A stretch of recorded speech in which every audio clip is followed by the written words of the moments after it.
Welcome back to Tilly's Adventures, and you've been asking, what have I been doing for a practice session?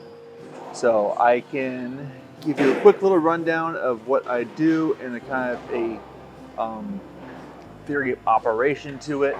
So let's get to it, but first, tape up and stretch. The reason why I say tape up first is because if you tape up or if you stretch before you tape up and you go to move it, for me, it pulls hairs. It hurts. So you get a nice little stretch in. So like get your shoulders warm, get your wrists warm.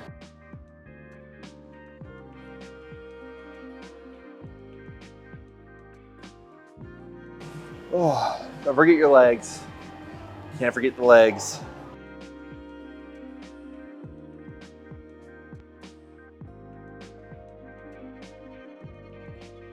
Some people do other stretches. I just do kind of basic. You can go more in depth, some more hip flexor stretches. You can do some more, but I kind of focus on hammies, calves, getting that shoulder kind of loose, and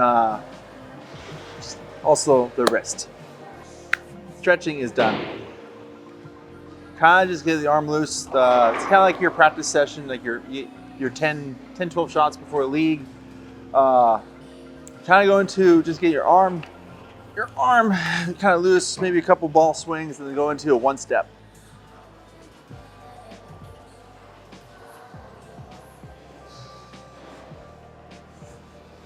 Or no step, sorry.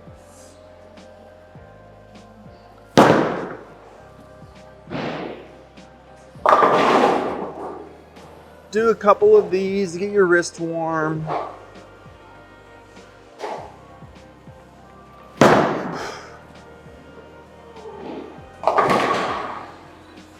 You've done a couple now.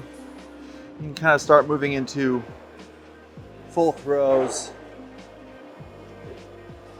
Not really 100% yet.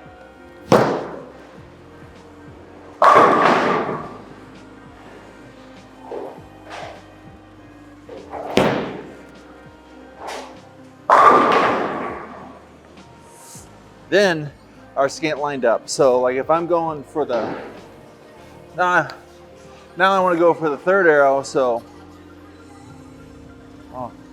kind of find the good basis for where the third arrow would be and get lined up for later. So too deep. Here's the key thing about practice. Never go against your spares.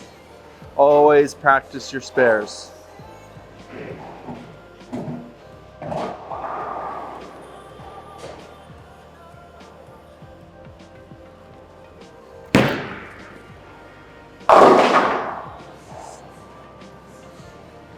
Keep that mindset.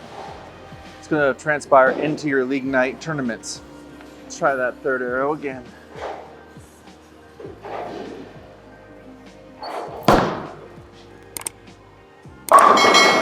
So I lined up with a third arrow. So I would keep doing this for like second arrow, fourth arrow. See what the best look is through the pins for that ball. So then I try a different ball. And I do third arrow with this ball now.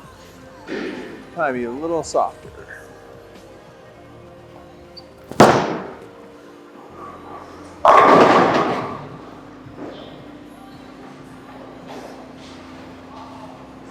Missed my arrow. What? Gotta hit your spares.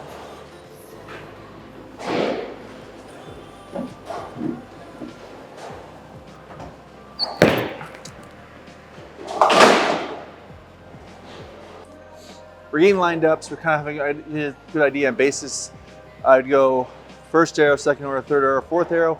Try to do as less shots as possible and pick up your spares.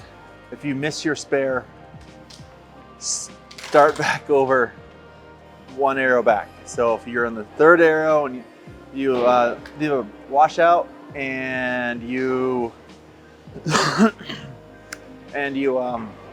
miss your spare, you're going back to the second arrow. Keep counting the scores up. My goal for the arrow challenge is 10 shots. So not much miss room, really makes you focus, really makes you think. But key tip, you start finding trends in how you bowl and how each ball reacts. You can see which balls can go a little deeper, which balls can stay a little tighter, especially those big balls like the 3.0.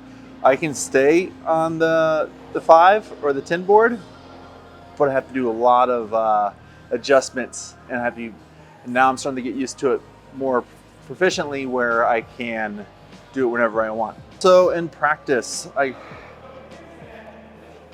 got me a new plastic. If you have a plastic, rough it up. Rough it up and try and shoot a couple games with it. It will really help your hand. This is what I've been doing a lot. A lot of my practice sessions have maybe 2 or 3 games with just plastic. So if I'm lined up, I think about here was where I was.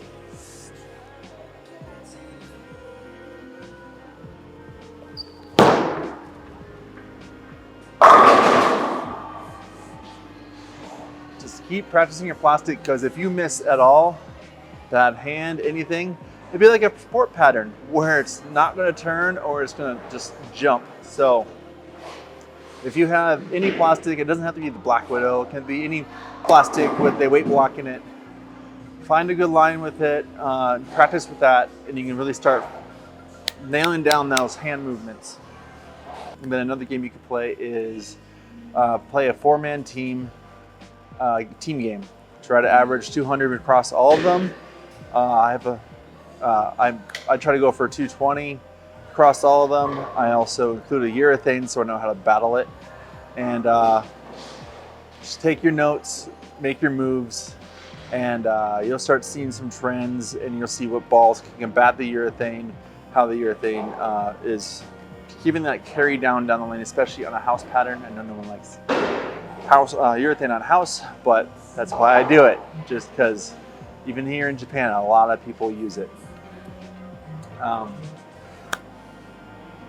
And then finally, for the end of the night, I think we're about 9-10 games in. Sometimes I'll be able to do 2 4-game sets, sometimes 3 if I have the time, and just the note taking takes a little more extra time than just getting up and throwing. Take it seriously, but the last game I do is a race to 250. Kicker is it doesn't have to be in one game. So it might take you 1.5 games, as long as 10, 12 consecutive shots will equal 250. So I have an app which kind of helps me with the math. I use Pen Pal. I can use, so I don't want to leave any 7-baggers out there. If I get a 7-bagger to end the first game, I'm not going to start from 0 again. I'm going to use that 7-bagger and try to finish to my 250. But hope this little insight has helped you, and let's further our bowling career together. Thank you all for watching. Remember to like, subscribe, leave a comment what you do during your practice session. Have a good one, everyone. Peace.